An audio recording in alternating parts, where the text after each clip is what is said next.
there, my name's Hank Cook. I'm with the La Crosse County Landfill. Spring is upon us, and if you notice the litter alongside the roads, time to pick it up.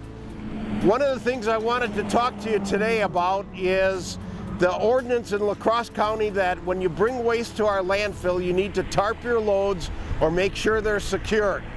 Starting March 1st, we'll be charging $5 if your load is not tarped or secured.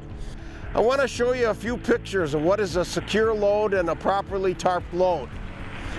Here's a picture of one of our major haulers coming to our landfill site. You can see that this truck is tarped and his waste load is secured. Most of our litter does not come from haulers, but comes from contractors and citizens coming to the site. Here's an example of a trailer that has a tarp that's also secured to the trailer. This is a real good way to make sure that your waste isn't blowing out of your trailer or falling out.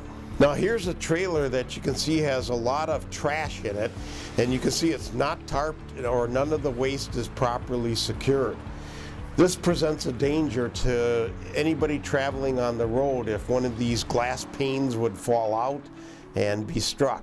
Remember, you might be liable if waste falls off of your vehicle and damages another person's vehicle.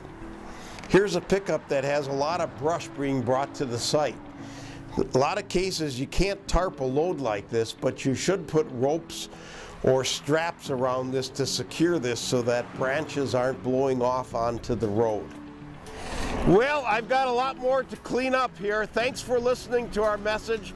Please be sure to visit us at our website or on Facebook, or give us a call at the phone number on the screen right now, or stop out at the landfill site and we've got information that we're happy to share with you.